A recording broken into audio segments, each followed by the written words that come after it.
প্রিয় দর্শক, স্বাগত জানাচ্ছি আগামীর বাংলাদেশ অনুষ্ঠানে। আশা করি আপনারা ভালো আছেন, সুস্থ আছেন। আজকে আমাদের সঙ্গে অতিথি হিসাবে রয়েছেন চিন্তক, রাজনৈতিক বিশ্লেষক রেজাউল করিম রনি, রয়েছেন সাবেক সংসদ সদস্য নীলুফার চৌধুরী মনি। আপনাদের দুজনকেই স্বাগত। রেজাউল করিম রনি, আপনি প্রায়ই বলেন, বিভিন্ন টক শোতে বলেন, এই টক শোতে আপনি বলেছেন যে বাংলাদেশকে পুনর্গঠন করতে চাইলে আওয়ামী লীগ যা যা করেছে সেগুলো করা যাবে না।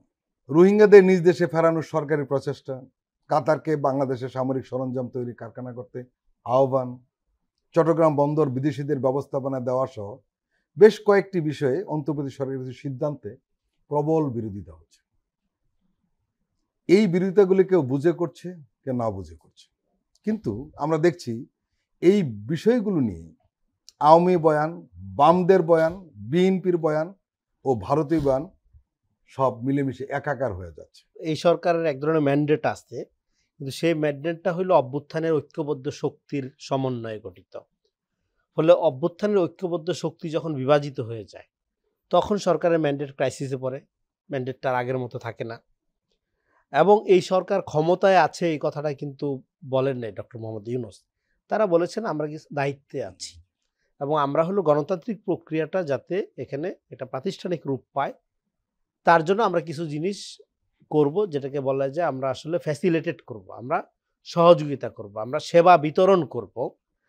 কিন্তু আপনি যে ইস্যুগুলোর কথা বললেন, এখানে বিদেশি দের অস্ত্রের কারখানা নির্মাণ, বন্দরের দায়িত্ব বিদেশিদের দেওয়া এবং মানবিক করিডোর হোক, সামরিক করিডোর হোক, এই ধরনের ইস্যুগুলো যেগুলো সরাসরি জাতীয় সার্বভৌমত্বের প্রশ্নের সাথে জড়িত, সেগুলো করার ক্ষেত্রে এই সরকারের এখতিয়ার আছে কিনা, বা থাকলেও ডেফিনেটলি এখতিয়ার আছে, ক্ষমতায় আছে, সে তো ধরেন করতেই পারে। ক্ষমতার তো এক্সিকিউটিভ একটা অথরিটি আছেই। সেই ক্ষমতার ম্যান্ডেটটার প্রশ্নটা আপনার লিগ্যাল প্রশ্ন না, ম্যান্ডেটের প্রশ্ন হইলো এটা নৈতিকতার প্রশ্ন। যে আপনি ধরেন আপনাকে আমি একটা দায়িত্ব দিলাম, এবার ওই দায়িত্বের মধ্যে যা যা পড়ে আপনি সেগুলো করলেন, আর যা পড়ে না তাও আপনি করলেন। এক্সিকিউটিভ অথরিটি আপনার হাতে ক্ষমতা আছে মানে আপনি যা খুশি তাই করতে পারেন না। কারণ হইলো আপনার ক্ষমতার বৈধতা নষ্ট হয়ে যায় আপনি যখন নিজে নৈতিক বাউন্ডারি ওভারকাম করেন, লিগ্যাল বাউন্ডারি ওভারকাম করেন। এই জন্য যে কথাটা বারবার বলি যে এখানে আইনটা মানতে হবে প্রথম অথরিটিকে, আমার প্রশ্ন হলো, নট জনগণ। এই যে আমি কতগুলি গোষ্ঠীর কথা বলেছি, এদের সবার বয়ান মিলে যায় কেন? এখানে সবার বক্তব্য একইভাবে মিলে যাচ্ছে ব্যাপারটা এরকম না। এখানে যার যার স্বার্থ অনুযায়ী বক্তব্য দিচ্ছে। এই সরকারের বিরুদ্ধে কম বেশি সবাই, কিন্তু রাজনৈতিক দলগুলো কিন্তু সরকার হোলসেল বিরুদ্ধে না। সরকারের কোনো কোনো সিদ্ধান্ত তারা বিরুদ্ধে, কোনো কোনো সিদ্ধান্ত তারা অ্যাপ্রিসিয়েট করে, কোনো কোনো সিদ্ধান্ত তারা সহযোগিতা করে, কোনো কোনো সিদ্ধান্তের কারণে তাদের রাস্তায় আন্দোলন করতে হয়। ফলে সবার বক্তব্য একইভাবে একই কাতারে মিলে যাচ্ছে এরকম না, কোনো কোনো এজেন্সি বরং মেলানোর চেষ্টা করছে। যেমন ধরেন ভারতের বক্তব্য এবং বিএনপির বক্তব্য একাকার বলতেছে। বিএনপি তো তিস্তা অভিমুখে কর্মসূচিও দিল, হ্যাঁ, যেটা ভারতের সবচেয়ে অপছন্দের কাজ এর একটা। তো ফলে এটা এরকম আসলে সরলভাবে দেখার সুযোগ নাই। আবার কিছু কিছু পয়েন্টে মিলেও যায়, এটাও সত্য, চোখে পড়ে। এই জন্য এই প্রশ্ন আসাও অস্বাভাবিক না। কিন্তু গুরুত্বপূর্ণ যেটা হলো জাতীয় সার্বভৌমত্বের মতো একটা বিষয়, যেটা আপনি জানেন যে আপনি তৃতীয় বিশ্বের একটা দরিদ্র দেশ এবং ইন্ডিয়ার মতো একটা পরীক্ষিত শত্রু আপনার চারদিক দিয়ে ঘেরা, এরকম একটা দেশে আপনার জিও পলিটিক্যাল স্ট্র্যাটেজি ঠিক করা একটু ডিফিকাল্ট, এত সহজ না। আবার এই অভ্যুত্থানের শুরু থেকে আমেরিকার যেহেতু এখানে একটা গণতন্ত্র ফেরানোর উদ্যোগের ব্যাপারে একটা কি বলবো যে একটা প্রবল প্রকাশ্য ভূমিকা ছিল, হ্যাঁ, সেই প্রকাশ্য ভূমিকার কারণে এখানে আমেরিকাকে আমরা ওয়েলকামও জানাইছি। আমেরিকা কিন্তু বাংলাদেশের ইতিহাসে সবচেয়ে বেশি জনপ্রিয় ছিল এই পিরিয়ডে। ৭১-এ কিন্তু আমেরিকা বাংলাদেশের স্বাধীনতার যুদ্ধের বিপক্ষে অবস্থান নিয়েছিল, ওই সময় পাকিস্তানের পক্ষে অবস্থান নিয়েছিল। ফলে এইটার কারণে আমেরিকার প্রতি আমাদের এখানে এবং বামদের সাম্রাজ্যবাদ বিরোধী রাজনীতির বয়ানের কারণে সব মিলে এবং ওয়ার অ্যান্ড টেররের কারণে বাংলাদেশে আমেরিকা কখনোই জনপ্রিয় ছিল না। কিন্তু এই স্বৈরাচার এত ব্রুটাল ছিল, এই স্বৈরাচারের বিরুদ্ধে তার এক ধরনের নৈতিক বা গণতান্ত্রিক প্রক্রিয়ায় সহযোগিতা বা গণতান্ত্রিক প্রক্রিয়া আশ্বাস দেওয়ার কারণে আমেরিকার প্রতি কিন্তু আমাদের এই সময়ে দেখা গেছে যে একটা ঐতিহাসিক জনপ্রিয়তা আমেরিকা অর্জন করেছে। এখন এই জনপ্রিয়তার কারণে আমরা ডেফিনেটলি আমেরিকান স্বার্থ দেখতে বাধ্য না, আমরা আমাদের স্বার্থ দেখব এবং আমেরিকার সাথে আমরা নীতি এবং কৌশলগতভাবে ডেফিনেটলি আমাদের উন্নয়ন সহযোগী উন্নয়ন পার্টনার আমরা একটা সম্পর্ক করব, কিন্তু সেই সম্পর্কের মাত্রাটা তো নিশ্চয়ই এমন না যে যেমন ধরেন একটা উদাহরণ দেই, যে ডক্টর মোহাম্মদ ইউনূস বললেন যে তারা দুনিয়ার সবচেয়ে সেরা, টেকনিক্যালি সাউন্ড সবচেয়ে, ফলে তাদেরকে দিব, তাদের টাকা পয়সা দিয়ে তারা জিনিসটা করবে, তাদের মেয়াদ শেষ হয়ে গেলে তারা চলে যাবে, জিনিসটা আমাদের থেকে যাবে। জিনিসটা কিন্তু শুনতে খুবই সুন্দর এবং এটা লজিকও আছে, কিন্তু এর বিকল্পকে আর কিছুই চিন্তা করা যেত না, যে আমি তাদেরকে হায়ার করব, যেহেতু তারা দুনিয়ার সবচেয়ে সেরা এক্সপার্ট, আমি হায়ার করব, আপনি তাদের তত্ত্বাবধানে আমি করব। বন্দরের কথা বলছেন? বন্দরের জি, কথা বলুন। বলছি। সো এটা তো কিন্তু অথরিটিটা আমার থাকবে, এতে করে হ্যাঁ হয়তো 5 বছরের টাকা উঠবে না, 10 বছরে উঠতো, আমি কম লাভ করতাম। আরেকটা হলো সবকিছুকে বিজনেস মাইন্ডসেট দিয়ে দেখাটাই সমাধান কিন্তু না। এইখানে একটা জিনিস হলো, বন্দরের বিষয়টা আপনি নিশ্চয়ই জানেন, যে কোম্পানির সাথে আলাপ করা হচ্ছে, তারা কিন্তু মানে অনেক বন্দর নিয়ন্ত্রণ করে বা তারা এই কাজটি করেন, এবং আপনি নিশ্চয়ই মালয়েশিয়ার মতো দেশে 90% এরাই এই কাজটা করে, আর অনেক জায়গাতে রয়েছে। এটা হয়তো কোনো এটা সমস্যা সমস্যাই নেই, হবে কিন্তু না। সমস্যাটা এখানে কিন্তু আসলে বন্দরের যে আপনি যেটা বলেন নিরাপত্তার বিষয় বলেন, কিন্তু আপনি নিজেও জানেন, আমরা গণমাধ্যম কর্মী হিসেবে জানি, এই বন্দরের বিষয়ে যদি নির্দিষ্ট করে আলাপ করতে চান, এই বন্দরে যারা বিরোধিতা করছে কারা করছে, যারা এই বন্দরকে স্টেক হোল্ডার, যারা এখান থেকে দীর্ঘদিন ধরে চাঁদাবাজি বলুন, দখলদার বলুন করে রাখছে, এবং তারা শুনে অবাক হবেন, এবং আপনি নিশ্চয়ই জানেন আর রাজনৈতিক দলগুলিকে টাকা দিচ্ছে যে বন্দর যাতে নতুনভাবে তৈরি না হয়। এখন এখানে লুটপাটের একটা সিন্ডিকেট সব জায়গায় ছড়ানো আছে। এটা শুধু যে পলিটিক্যাল সিন্ডিকেট তা না, নন পলিটিক্যাল জি, জি, সিন্ডিকেটও আছে। অবশ্যই এখানে এরা ব্যবসায়িক কোনো দল দলের আছে। না। হ্যাঁ, এই সিন্ডিকেটটা এরা এখন সব সবসময় জায়গায় সব সব দলের। জায়গায় সব দলের থাকে। সো এই সিন্ডিকেটটা তো ধরেন ভয়ঙ্কর, এবং এটার কারণে তো আমাদের কাঙ্ক্ষিত যে জায়গায় যাওয়ার কথা দেশ, সে জায়গায় যেতে পারছে না। কিন্তু আমি বলতেছি জাতীয় এবং মানবিক করিডোর বলেন এবং কাতারের অস্ত্র কারখানা বলেন, এগুলো হয়তো আমরা সবই করতে পারি, করাটা কোনো সমস্যা না। করলেই আপনার দেশ নিয়ে যাবে আরেকজন, এই দুনিয়া নাই এখন। এখন কেউ কারো ভূখণ্ড দখল করে না। কিন্তু কথা হলো এই ধরনের সিদ্ধান্ত নেওয়ার জন্য যে ধরনের ঐক্যমতের ভিত্তিতে নেওয়া দরকার, সেটা নিলেই তো এই বিতর্কটা হইতো না। সেটা নেওয়া দরকার। আরেকটা হলো যে অভ্যুত্থানের মধ্য দিয়ে আমাদের এখানে এক ধরনের রাজনৈতিক ঐক্যমত জনগণের মধ্যে তৈরি হয়েছে। জনগণ 5 তারিখের আগের অবস্থায় আর নাই। 5 তারিখের আগের বাংলাদেশ এবং পরের বাংলাদেশ টোটালি আলাদা। তো ফলে এখন জনগণ নিজেরাই এই সার্বভৌমত্বের অংশীদার। কারণ তারা ভারতীয় আধিপত্যবাদ এবং আওয়ামী লীগের এই আগ্রাসনের বিরুদ্ধে এখানে অভ্যুত্থান করেছে, রক্ত দিয়ে একটা স্বাধীন অবস্থা তৈরি করেছে। ফলে এখন আপনি বিদেশি যে কোনো সংস্থা বলেন বা পাওয়ারফুল রাষ্ট্র বলেন, তাদের সাথে যখনই আপনি কোনো রকম সম্পর্কে যাবেন বা কোনো রকম লেনদেনে যাবেন, হ্যাঁ, কোনো রকম বোঝাপড়ায় যাবেন, সেক্ষেত্রে অবশ্যই আপনার এই যে জনগণের ঐক্যবদ্ধ এই যে পপুলার সভারেন্টি, হ্যাঁ, পপুলার সার্বভৌমত্বের যে বোধ তৈরি হয়েছে, জি। এইটা আপনার সাথে আছে কিনা এটা আমলে নিয়ে যাওয়া ভালো। তাহলে এই ধরনের আননেসেসারি বিতর্কগুলো এড়ানো সম্ভব। নীলুফার চৌধুরী মনি, আপনারা যেভাবে সমালোচনা করুন না কেন, বাস্তবতা হলো যে 24-এর 8ই আগস্ট এই ফ্যাসিস্ট বিরোধী সকল রাজনৈতিক দল ও সর্বস্তরের দেশপ্রেমিক ছাত্র জনতা ডক্টর মোহাম্মদ ইউনূসের অন্তর্বর্তীকালীন সরকারকে সর্বান্তকরণে সমর্থন করেছে, এবং যা ছিল মূলত প্রকারান্তে জনগণের ম্যান্ডেট, কারণ এই রাজনৈতিক দলগুলি জনগণেরই প্রতিনিধিত্ব করে। এই সরকার জনগণের ম্যান্ডেটবিহীন, এই সরকার এটা করতে পারবে না, ওটা করতে পারবে না, এই সরকারের একমাত্র কাজ হচ্ছে দ্রুত সময়ে সংসদ নির্বাচন, এই দাবিগুলি উঠানো হচ্ছে। এখানেও কিন্তু ভারত ও আওয়ামী লীগের বয়ানের সঙ্গে আমাদের দেশে কোনো কোনো রাজনৈতিক দলের বয়ান মিলে যায়, এবং আপনি নিশ্চয়ই এটাও লক্ষ্য করেছেন, এই বয়ানগুলো প্রথমে উৎপত্তি হয় ভারতে, এর ফলে আওয়ামী লীগ প্রচার করে, এরপর কোনো না কোনোভাবে রাজনৈতিক দলগুলো একই সুরে কথা বলে। আমার প্রশ্ন হলো, ভারত এবং নিষিদ্ধ ঘোষিত আওয়ামী লীগের বয়ান কি দেশের স্বাধীনতা, সার্বভৌমত্ব এবং গণতন্ত্রের পক্ষে কাজ করবে? 8ই আগস্টে ম্যান্ডেট নেওয়ার কথা, রাজনৈতিক দলগুলো যারা ডক্টর ইউনূসকে সাপোর্ট করেছে তারা তখনও কোনো রাজনৈতিক দল না, ছাত্ররা সম্মুখ ভাগে ছিল আমাদের, আমরা অস্বীকার করি না, তারা নিয়েছে। এবং রাজনৈতিক দলগুলো সমস্যারে কিন্তু বলে নাই। নাম্বার 1, তারা চুপ থেকেছে। অনেক সময় মৌনতাই সম্মতির লক্ষণ। ঠিক আছে, দেশটা চরম ক্রাইসিস, 3 দিন দেশে সরকার নাই, আর ডক্টর ইউনূস বাংলাদেশের মানুষের কাছে তেমন বিতর্কিতও না, সুপরিচিত সারা বিশ্বের কাছে, সেই হিসেবে বাংলাদেশের মানুষও চিনে। বাংলাদেশকে নিয়ে যেহেতু সে কাজ করেছে ক্ষুদ্র ঋণের উপর, তো মানুষের একটা আইডিয়া আছে, গ্রামে গঞ্জে তার সম্পর্কে জানে। এখানে ভালো মন্দের কথা আসছে না, অর্থনীতির ভাষায় কোনো ভালো মন্দ হয় না এখানে। তো সেইখানে ডক্টর ইউনূস আসলো। আপনার কথা যদি ঠিক হয় যে সব দলগুলো তো চুপ ছিল, হ্যাঁ মৌনতা সম্মতি চুপ লক্ষণ ছিল না, দিয়েছিল। সমর্থন করেছে। না, সব ওপেন সমর্থন করে নাই, মিটিং তো ওপেনই করেছে। মিটিং হয় নাই। ডক্টর ইউনূসকে নিয়ে আপনি খেয়াল করে দেখেন, ওরকম কোনো মিটিং হয় নাই। সব সেনানিবাসের মিটিংটা হয়েছে, প্রফেসর ইউনূসকে ফাইনাল করা হয়েছে, কিন্তু উনি আসার ফাইনাল আগেই। করা হয়েছে, কোনো নাম ইন্ডিকেট করে না। না, নাম ওরকম। ইন্ডিকেট করা হয়েছে। যাই হোক, যেটাই হোক, আমি আপনাকে বলি, রাজনৈতিক দল যদি এরকম করে ম্যান্ডেট দিলেই যদি সরকার গঠন হতে পারত, তাহলে তার নির্বাচনে এত হাজার হাজার কোটি টাকা খরচ করে নির্বাচনের দরকার নাই। সংখ্যাগরিষ্ঠ ভোটেই রাজনৈতিক দলগুলোর হয়ে যেতে পারে। যে ওই যে বলেন না, সংসদে অনেক সময় আমরা অনেক কিছু লম্বা হলে পুরো সারতে পারতাম না, সংসদের সময়ের অনেক দাম আছে, পঠিত বলিয়া গণ্য হইল। তো এরকম পঠিত বলিয়া গণ্য হতে পারত, কিন্তু আসলে বাস্তব জীবনটা তেমন না। বাস্তব জীবনে আমার ভোটটা আমি দিব, যাকে খুশি তাকে দিব। সেই ভোটটাও একটা সময়ের জন্য, আবহমান কালের জন্য না। সেটা কখনো কোনো কোনো দেশের জন্য 4 বছর, কোনো কোনো দেশের জন্য 5 বছর।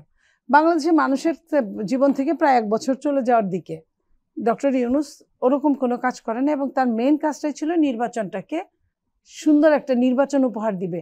তত্ত্বাবধায়ক সরকার যদি 3 মাসে একটা সুন্দর নির্বাচন উপহার দিতে পারে, তাহলে 9 মাসে ডক্টর ইউনূস সাহেব, তত্ত্বাবধায়ক সরকার আমি ওটাই বলছি যে ডক্টর ইউনূস অন্তর্বর্তীকালীন সরকার, লাইক অনেকটা এরকমই, চিরস্থায়ী বন্দোবস্তের মতো না, যে 5 বছরের বন্দোবস্তের মতো না।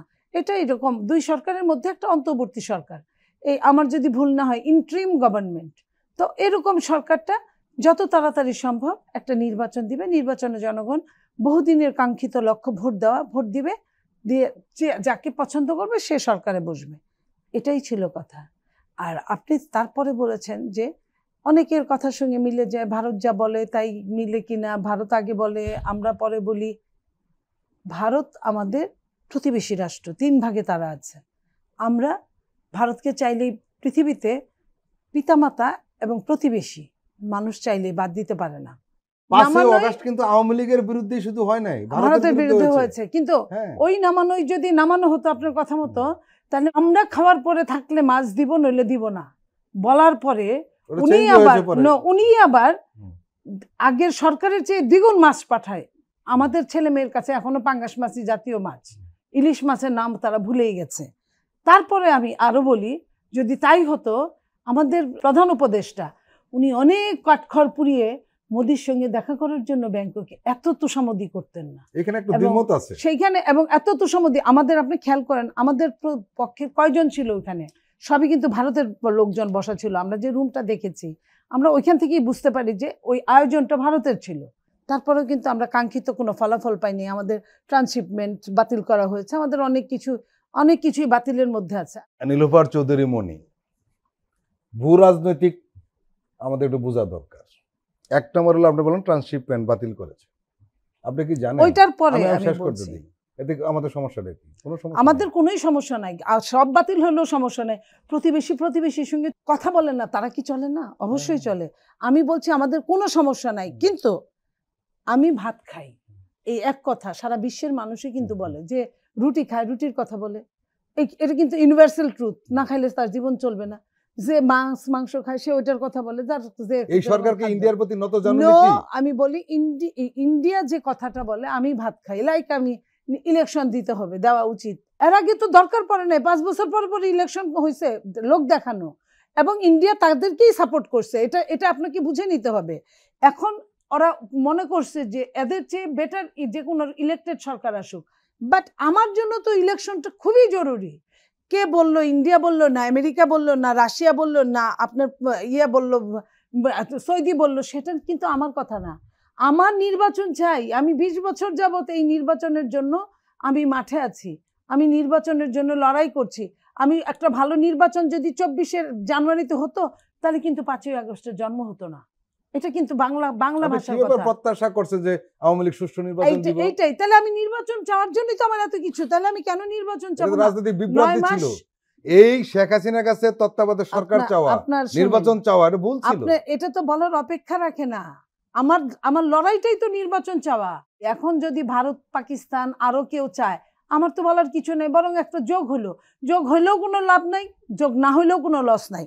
কিন্তু আপনি যেটা বলছেন যে অনুপপত্তি ফেলাসির মতো আপনার যে ওই ভারত চাইছে আপনি চাইতেছেন বা আপনি চাইছেন ভারত চাইতেছে, এটার জন্য এই দোহাই দিয়ে আপনি নির্বাচন বন্ধ শুধু করবেন, এটা নির্বাচন না, হতে সব পারে না। বিষয়ই আপনি এটা সব বিষয়ে তারা চাইতেই পারে, তাদের একান্ত প্রতিবেশীতে সেভেন সিস্টার তার ঘরের দুর্গরায়, আপনার বাংলাদেশের চারপাশে সেভেন সিস্টার, তারও অনেক প্রয়োজন থাকে। আমরা মৌনতায় ছিলাম আর যাই ছিলাম, ইউনূস সরকার আমাদের মাধ্যমেই ক্ষমতায় আসছে। তারেক রহমান সাহেব নিজেই বলেছেন যে এই সরকারের ব্যর্থ হওয়া মানে আমাদের ব্যর্থ হওয়া। আমরা চাই সর্বোচ্চকরণে এই সরকার সফল হোক, কিন্তু তারপরেও যদি ব্যর্থ হয় তাহলে আমরা দায় নিতে পারি না। কারণ এটা বলার কারণ যে তুমি আমাকে ডাকবা না, শুনবা না, আমি যেটা বলবো তার উল্টাটা করলে ব্যর্থ হইলে তোমার তো অভিজ্ঞতা নাই, সেটার জন্য আমাদের দায় নেই, কারণ আমরা তো বলতেছি। তাই ইউনূস সরকার তো আমাদের শত্রু না, আপনি কেন জোর করে শত্রু বানাচ্ছেন? আমরা ইউনূস সরকারের মাধ্যমে, আন্ডারেও না, মাধ্যমে একটা সুন্দর নির্বাচন চাই, যেটা উনি দিতে ব্যর্থ হচ্ছেন এবং উনি এই ব্যাপারে মুখ খুলছেন না। যেটা খুলছেন এটাকে মুখ খোলা বলে না, এটাকে অনেকটা দূরে নিয়ে একটা ঢিল দেওয়া কথা বলছেন, ওইখান থেকে আবার বারবার আপনার সুইং করছেন। এই সুইং করাটা কিন্তু জাতির জন্য মানে দুর্ভাগ্যজনক, শুধু দুঃখজনক না, দুর্ভাগ্যজনক। কারণ নির্বাচন না হলে ইউনূস সরকারের যে কথাটা আপনি রনির সঙ্গে বললেন, যে এই যে দেশে বিদেশে যে এই জিনিসগুলো চলে যাচ্ছে, এটা নির্বাচিত সরকারের একটা আপনার দায়বদ্ধতা থাকে। নির্বাচিত সরকার আপনার এটা নিয়ে আলোচনা করে, যেটা তারেক রহমান সাহেব বলেছেন যে এটা একমাত্র পারে নির্বাচিত সরকার, এটা তারা পারে না।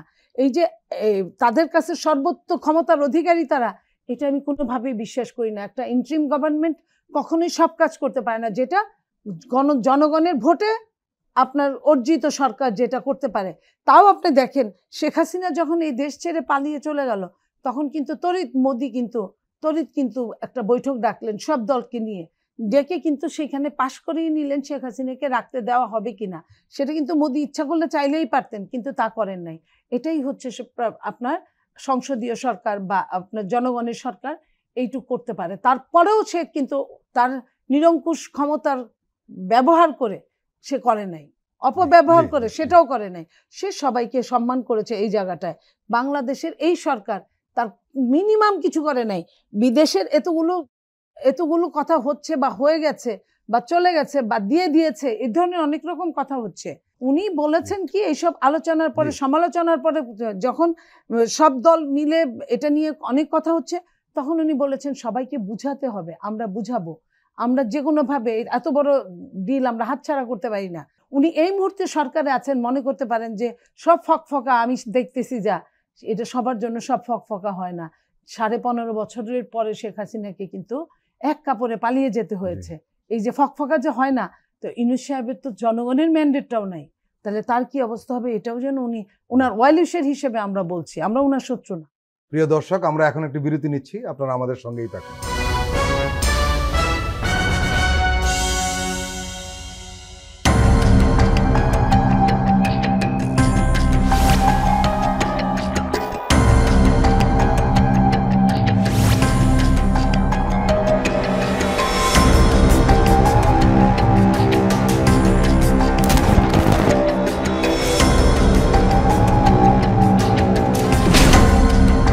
ফ্যাসিবাদের দিনলিপি, গবেষণা ও উপস্থাপনা সাইদ খান, প্রযোজনা আফরোজা সুলতানা ও মামুন মাহমুদ। দেখবেন প্রতি রবি থেকে বৃহস্পতিবার সন্ধ্যা 7টায়।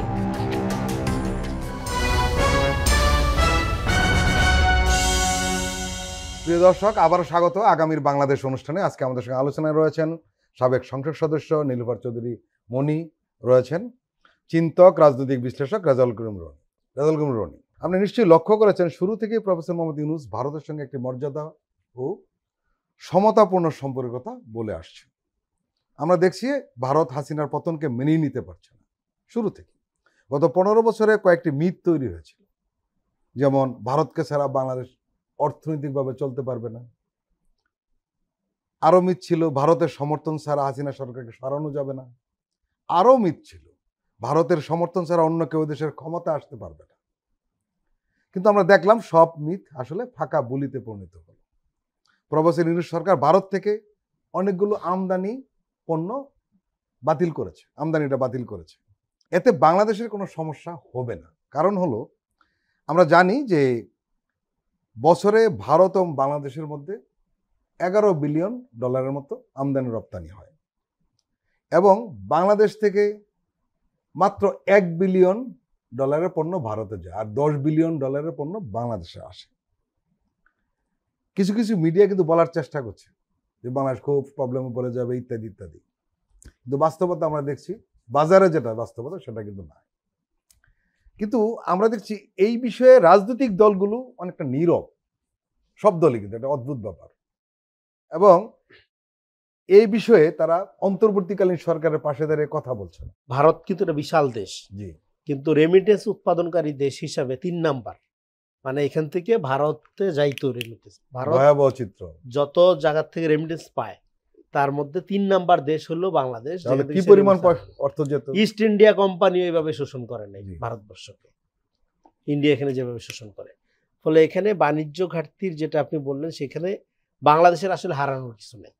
কিন্তু আরেকটা কথা হলো যে প্রতিবেশী কথাটা বলা হয়। দেখেন, বাংলাদেশটা এটা ইন্ডিয়ার জন্য পূর্ব পাকিস্তান ছিল না, তারপরে স্বাধীন রাষ্ট্র হওয়ার পরে চেঞ্জ হয়ে গেছে না, প্রতিবেশী চেঞ্জ হয়ে গেছে না। ফলে ভারতের জন্যও প্রতিবেশী চেঞ্জ হওয়ার একটা থ্রেট আছে। যেমন ধরেন, বাংলাদেশের ক্ষেত্রে মূল সমস্যাটা কি? এখানে যদি একটা সভারেন স্টেট দাঁড়িয়ে যায়, তাহলে এই যে সেভেন সিস্টারের কথা বললো আপা, এবং আশেপাশে আরও যারা, কাশ্মীরের কথা তো আমরা জানি, একটা এমন একটা এক্সাম্পল হবে যে ভারতের এটা সার্বভৌমত্বের জন্য হুমকি।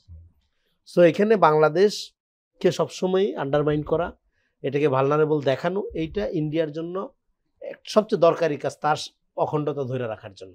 কিন্তু বাস্তবতা আমরা জানি, যেমন ইন্ডিয়ান মিডিয়া খুললেই দেখবেন যে রাস্তায় আগুন জ্বলতেছে, প্রচুর ভাঙচুর হচ্ছে, বাংলাদেশে মনে হয় একটা কিয়ামত হয়ে যাচ্ছে। হ্যাঁ, সো এই দৃষ্টিভঙ্গিটা ইন্ডিয়ার প্রচার করতে হয় সারা দুনিয়া, এবং প্রচার করার মধ্য দিয়ে ইন্ডিয়া নিজেই তার যে উগ্র হিন্দুত্ববাদী জনগোষ্ঠী, এটাকে উস্কায়া এমন একটা জায়গায় নিয়ে গেছে, একটা যুদ্ধ বাধাইতে মোদি বাধ্য হয়েছে জনগণের চাপে, তার সমর্থকদের, অন্ধ সমর্থকদের জন্য। হ্যাঁ, সমর্থন আদায়। এরপরে যুদ্ধের রেজাল্ট কি হইলো? হ্যাঁ, না আমও গেল, সালাও গেল। এবং যখন ভারতে যে মিস ইনফরমেশন, ডিসইনফরমেশন ছড়াইলো, তখন কিন্তু উপদেষ্টা সবাইকে ডাকলেন, এবং ডান বাম নির্বিশেষে সমস্ত দল মিলে কিন্তু দাঁড়াইলেন একসাথে। এবং এইটা বাংলাদেশের জাতীয় ঐক্যের একটা ঐতিহাসিক ছবি। তার মানে ভারতের ব্যাপারে বাংলাদেশের একটা জাতিগত অবস্থান আছে। এবং বিএনপি বলেন, জামাত বলেন, এনসিপি বলেন, অন্যান্য বাংলাদেশে আগামী দিনের রাজনীতি এখানে কেউ আর ভারতমুখী, আওয়ামী লীগমুখী হয়ে করতে পারবে না, এই ফয়সালা হয়ে গেছে। এখন গুরুত্ব দিয়ে করা দরকার যে আমরা ইন্ডিয়াকে কিভাবে প্রেশারাইজ করব, কিভাবে আমরা স্মার্ট একটা জিও পলিটিক্যাল স্ট্র্যাটেজি ঠিক করব, সেই জায়গায় আলোচনা করা দরকার। ইন্ডিয়ার ব্যাপারে ফয়সালা হয়ে গেছে। কিন্তু আপনি একটা কথা বারবার বলেন, একটু আগেও শুরুতে বলছিলেন যে ভারতের ব্যাপারে আমাদের নীতিটা কি হবে, সবাই একটা ঐক্যমত পৌঁছা দরকার। হ্যাঁ, কারণ ওই যে ছবিটা, ওটা শুধু ছবির মধ্যে থাকলে হবে না, একটা জাতিগত প্রস্তাবনা লাগবে। এটা যেই সরকার যখনই আসুক, আমরা 54 বছরের সম্পর্কটা রিভিউ করব, আমাদের তিস্তা সমস্যা, আমাদের ইকোলজির সমস্যা, আমাদের ট্রেডের সমস্যা, সমস্ত সমস্যার আলোকে আমরা একটা কমন পজিশন নেব। এইবার ভারত যখন ডিল করতে আসবে, আমরা এই পজিশন পেপারটা ধরাই দেবো, দেখো আমি সরকারে আছি অল্প কিছুদিনের জন্য, কিন্তু ব্যাপার না, গোটা জাতি মনে করে তোমার ব্যাপারে আমার ডিল এইভাবে করতে হবে। সো এটা মনে করে তুমি যদি আসলে আসো, তাহলে তো আমার কিছু করার নেই। আমি চাই তোমার সাথে ডিল করতে, তুমি প্রতিবেশী, হ্যাঁ, আমাদের অনেক মিল আছে, আবার কলকাতার সাথে ভাষাও একই রকম, হ্যাঁ, কাছাকাছি, তো সব মিল আছে, চাই। বাট জনগণ তোমার এইভাবে দেখে, জনগণ তোমার একটা মুনাফিক মনে করে, জনগণ তোমার একটা গাদ্দার মনে করে, জনগণ তোমার একটা লুটেরা মনে করে। সো এটা মনে কইরা তোমার কিভাবে সম্পর্ক করতে হবে, এটা তোমাকে ঠিক করতে হবে। বাংলাদেশ এনাফ ধৈর্যের পরিচয় দিছে, বাংলাদেশ এনাফ সহ্য করছে। এখন আরেকটা জিনিস হলো, এখন ভারতের জন্য একটা নতুন সংকট তৈরি হয়েছে। আওয়ামী লীগের কার্যক্রম আইনি প্রক্রিয়ায় নিষিদ্ধ হওয়ার আগ পর্যন্ত স্থগিত রাখা হয়েছে, তার মানে কার্যক্রমও নিষিদ্ধ, এখন চলবে না। এইবার একটা নিষিদ্ধ দলের প্রধান এবং তার বিপুল নেতা কর্মী ভারতে অবস্থান করছে, এবং এই দল মানবতা বিরোধী অপরাধের সাথে জড়িত, জাতিসংঘের রিপোর্টে প্রুভেন। এইবার ভারত আশেপাশের তার প্রতিবেশী দেশগুলোর কাছে বারবার বলছে, সন্ত্রাসীদের আশ্রয় দিবেন না, ভারতের নিরাপত্তার জন্য হুমকি হয় এমন কোনো রাজনৈতিক দলকে, গোষ্ঠীকে শক্তিশালী করবেন না, তাহলে দুই দেশের সম্পর্কের অবনতি হবে। এইবার আপনি যে একটা নিষিদ্ধ ঘোষিত সন্ত্রাসী দলের প্রধান এবং তার সাঙ্গপাঙ্গ পালতেছেন, পুষতেছেন রাষ্ট্রীয় মদতে, গণহত্যাকারী, তাইলে এইবার ইন্টারন্যাশনাল কোর্ট অফ জাস্টিসে বাংলাদেশ যখন এই প্রশ্নটা তুলবে, তাহলে আপনি দুইটা সংকটে পড়বেন। একটা হলো ইন্টারন্যাশনালি আপনি সন্ত্রাসী একটা দলকে, হ্যাঁ, এবং তার প্রধান সহ পৃষ্ঠপোষকতা দানকারী হিসাবে আপনার গ্লোবাল ইমেজ সংকটে পড়বে।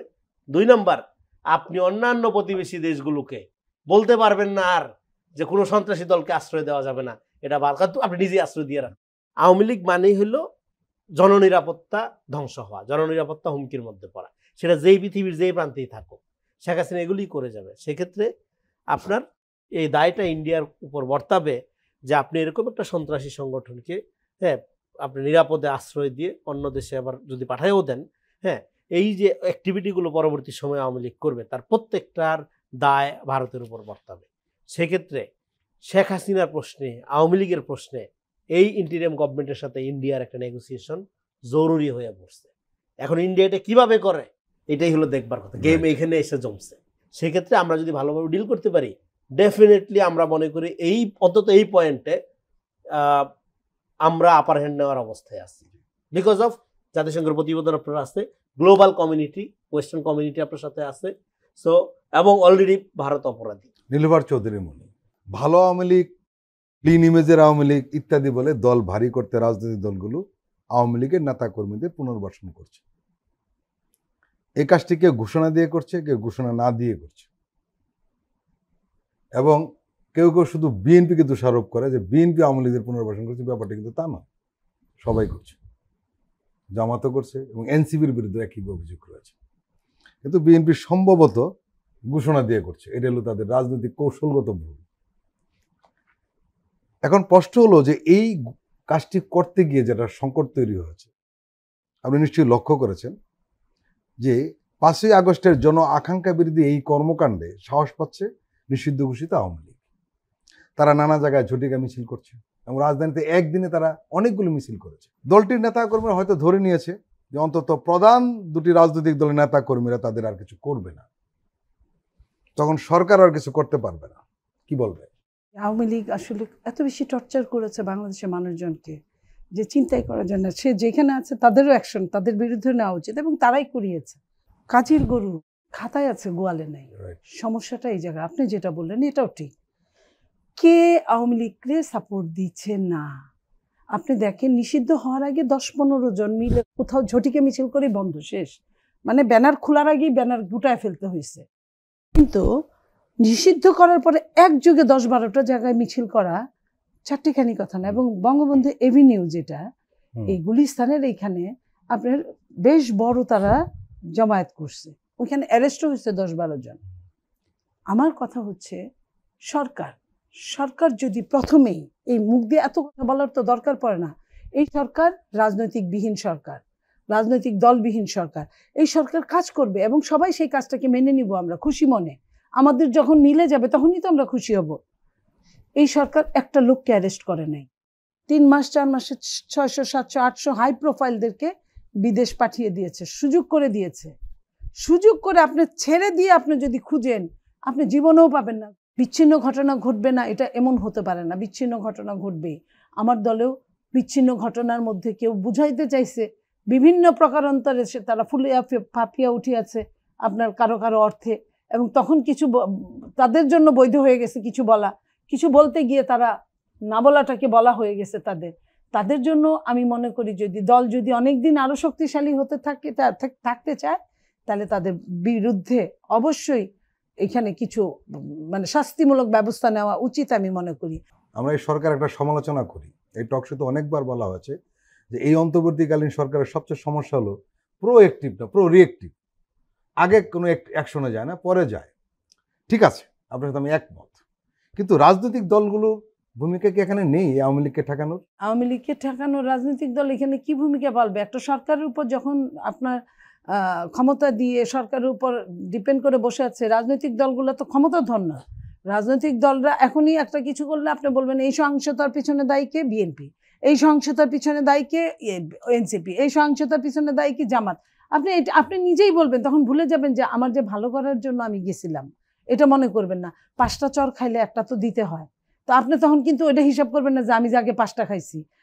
আমার যত মানুষ চিনি আপনি আমারই শো করবেন তখন, কারণ আপনার এখানে অনেকগুলো দূরভিসন্ধি আছে। তা আমার তো মনে হয় দিন শেষে তাই আমি আপনাকে জন্ম দিলাম, আমি আপনাকে লেখাপড়া করাইলাম, আপনি কার বিরুদ্ধে বলবেন? আমার যে বিরুদ্ধ পক্ষ তার বিরুদ্ধেই বলবেন। Right, right. কিন্তু আপনি তার হ্যাঁ, এটা বিরুদ্ধে ঠিক আপনি আছে। বলতে গিয়ে কখন বিরুদ্ধে বলবেন? যখন ঘটনা সুযোগ পাবেন সত্যি বা সুযোগ সুযোগটা পাবেন।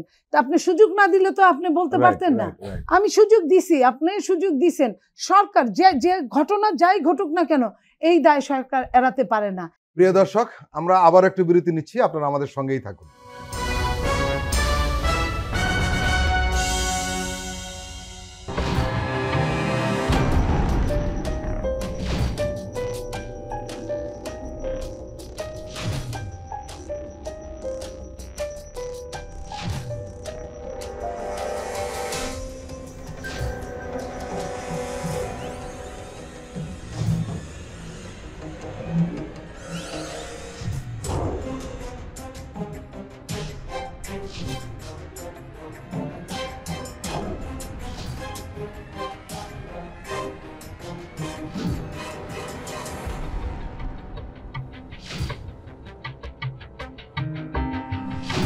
কেমন আছে অর্থনীতি দেখবেন প্রতি সোম ও মঙ্গলবার রাত 10:20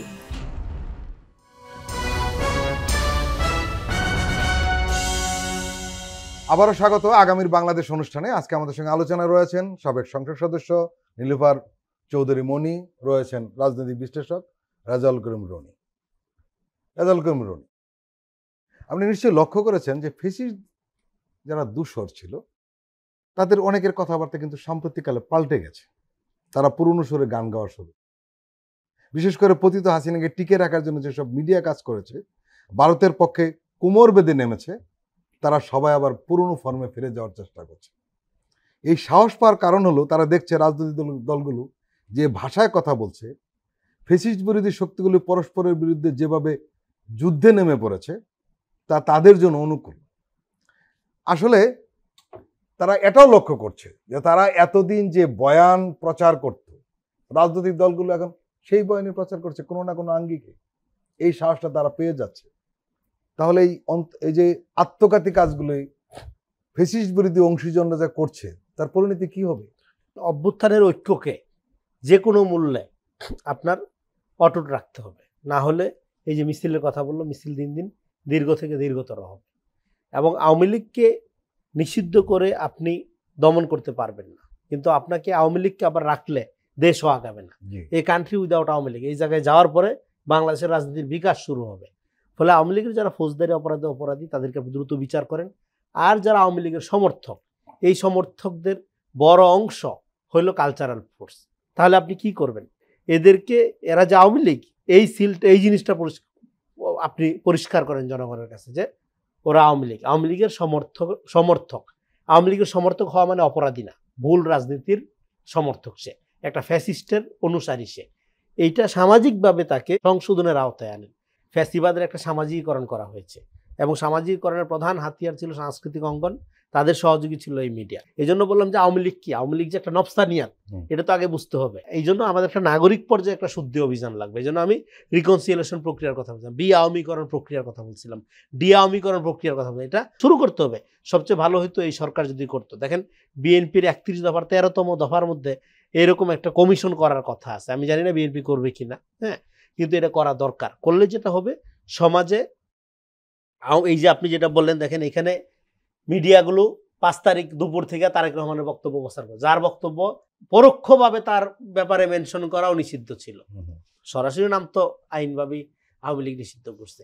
তো তারেক রহমান কি বলছে যে দুপুর থেকে আমার ছবি প্রচার করো সবাই, আমি ক্ষমতা? তখন কিন্তু সেই নিষেধাজ্ঞা রয়েছে, এরপরে করা শুরু করেছে। তখন তো নিষেধাজ্ঞা রয়ে গেছে।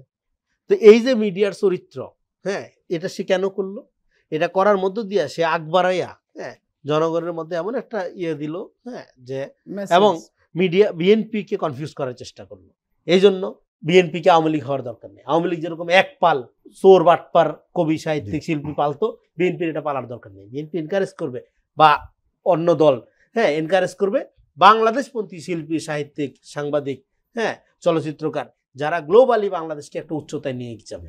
এবং এটার জন্য যেটা দরকার, প্রথমত এথিক্যাল। দেখেন, আমাদের সমাজের আপনার মোরাল ফ্যাব্রিক্সটা আওয়ামী লীগ ভেঙে দিয়ে গেছে 15 বছরে। ফলে আপনি যদি একটা গণতান্ত্রিক রাষ্ট্র তৈরি করতে চান, তাহলে আপনাকে নৈতিকভাবে উন্নত জনগণ লাগবে। এখন এই ফ্যাসিবাদের কবলে পড়ে নাম দিছে, বানাইছে কনস্ট্রাকশন, নাম দিছে উন্নয়ন। 5,000 আপনার 5 লাখ 10 লাখ টাকা দিয়ে আপনার প্রশ্ন কিনে ছেলে মেয়েদেরকে আপনার বড় বড় জায়গায় ভর্তি করাইছে, বা 20 লাখ টাকা দিয়ে আপনার প্রশ্নপত্র কিনে ডাক্তার বানাইছে, নাম দিছে সফলতা। এই যে একটা প্র্যাকটিস, এই প্র্যাকটিসটাকে আপনার আগে সমাজে যে ঘুষ দুর্নীতি অন্যায় হইতো না হইতো তা না, আগে হয়তো অন্যায়টা অন্যায় হিসাবে জানতো, মানুষ গোপন রাখতো, কিন্তু এগুলোকে যে একটা স্বাভাবিকীকরণ, এইগুলোর যে একটা গর্বিত হওয়ার ব্যাপারে পরিণত করছিল আওয়ামী লীগ, সেই জায়গায় জনগণ রয়ে গেছে। ফলে জনগণের মধ্যে একটা কালেকটিভ কনসাসনেস তৈরি করতে হবে, যাতে আমরা নাগরিক আকারে একটা ডেমোক্রেটিক ভ্যালুস ধারণ করার উপযোগী নাগরিক হয়ে উঠি। না হলে আপনি গণতান্ত্রিক রাষ্ট্র এত সহজে করতে পারবেন না। নীলুফার চৌধুরী মনি, আমরা একটু আতঙ্ক বোধ করছি, একটু উদ্বেগও রয়েছে আমাদের মধ্যে। সেটি হলো সভা সমাবেশে, মিটিং মিছিলে কিছু স্লোগান দেখছি যেগুলো ভয়াবহ। সকাল বিকাল নাস্তা কর, জবাই কর, এই ধরনের স্লোগান হচ্ছে একটা দিক। এবং সোশ্যাল মিডিয়াতেও এমনভাবে মানুষকে আক্রমণ করা হচ্ছে, আমার মাঝে মধ্যে মনে হয়, আমার না অনেকেরই, যে এই ভাষায় তার সহযোগীদের বিরুদ্ধে ব্যবহার করছে। এটা অবাক করার বিষয়। আওয়ামী লীগের বিরুদ্ধে এই ধরনের সমালোচনা হয়নি, এক্ষেত্রে বেরিয়ে আসার উপায়টা কি? যাদের সাথে আওয়ামী রেজিমরা একটা সময় যুদ্ধ করছে, আমাদের সাথেও যুদ্ধ করছে, তারা যেখানে আছে সেখানে কিন্তু বাজে বাজে ভাষাগুলো, যে একটা আওয়ামী ধর সকাল বিকাল জবাই কর, বা একটা জবাই কর সকাল বিকাল নাস্তা কর, এই কথাগুলো কিন্তু ওই নিষিদ্ধের ওইখান থেকে আসছে সর্বশেষ। তো এটা কিন্তু এইখানে ছিল নাগরিক কমিটি, জামাত বা ইসলামিক আরো যারা, তো এই জায়গাটায় তারা তাদের অতীতটাকে ভুলতে পারে না। আর নাগরিক কমিটি তো বিভিন্ন জায়গা থেকেই আসছে, আওয়ামী লীগ থেকে আসছে, জামাত থেকে আসছে, বা অন্য বিএনপি থেকেও আসছে। তা তারা তাদের ওই হিসেবে তারাও তাদের মতো করে স্লোগান দিচ্ছে, বিভিন্নভাবে কথা বলছে। এবং আপনি দেখেন বিএনপি সরাসরি যায় না, দেখে বিএনপি কেও গালাগালি করছে। বাংলাদেশের প্রেক্ষাপটে ভাষা শেখাটা রাজনীতিবিদদের একটা জরুরি একটা প্রয়োজন হয়ে পড়েছে। এই যে এত সংস্কারের কথা বলছে সরকার, বলছে এখন যে সংস্কার করতে হবে, মেন সংস্কার ভাষার উপর এমবার্গো দেওয়া উচিত। রাজনৈতিক দলগুলো সংস্কার, রাজনৈতিক দলগুলোর না, ওই সব দলের মধ্যে পড়লে ওইটা যে মিছিল করুক, সেটা ক্ষুদ্র স্বার্থান্বেষী গোষ্ঠীর মিছিলও হতে পারে। অনেক দেশে দেখবেন যে সরকার প্রধানকে কিন্তু বিভিন্নভাবে ঘায়েল করে। এটাকে অত খারাপ ধরা চলে না যত খারাপ ওই ভাষা ব্যবহারে করেছে, কারণ ভাষায় মানুষকে আরো খারাপ হতে উদ্বুদ্ধ করে। এই জায়গাটায় আমি বলবো আপনার মাধ্যমে, পৃথিবীর মাধ্যমে, এই জায়গাটায় সরকার যেন কিছু কিছু শব্দের ক্ষেত্রে এমবার্গো আনে, রাজনৈতিক দল হোক আর ক্ষুদ্র স্বার্থান্বেষী গোষ্ঠী। রাজনৈতিক দলগুলোর তো দায়িত্ব রয়েছে নাকি? হ্যাঁ, রাজনৈতিক দলের উপর এমবার্গো আনবে। এটা তো মাইন্ডসেটের ব্যাপার। সেটের মধ্যে যদি আপনার ব্রেনের মধ্যে যদি একবার সেট করে দেওয়া যায় যে আমি রনিকে এর চেয়ে বাইরে গালি দিতে পারবো না, এর চেয়ে বেশি পর্যন্ত যাওয়া ঠিক হবে না, যেতে পারবো না একটা সময় ঠিক হবে না, চলে আসি, সেটা বন্ধ করার জন্য সরকার এই জিনিসগুলো বলে না কেন, যে এই শব্দগুলো থেকে আমরা যেহেতু আগের সরকারের মধ্যে না, আমরা নতুন একটা দেশ চাই, নতুন একটা গণতন্ত্র চাই, যে গণতন্ত্র সবার অধিকার সমান হবে, সেই গণতন্ত্রে আমরা একজন মানুষকে কতটুকু পর্যন্ত ঘায়েল করতে পারি, এইটুকু বলা আমার মনে হয় সংযত হবে সরকারের। নীলুফার চৌধুরী মনি এবং রেজাউল করিম রনি, আপনারা দুজন আমাদের দীর্ঘ সময় দিলেন, আপনাদেরকে আন্তরিক ধন্যবাদ। প্রিয় দর্শক, আজকের অনুষ্ঠান আমরা এখানেই শেষ করছি। আপনারা ভালো থাকবেন, সুস্থ থাকবেন। আল্লাহ হাফেজ।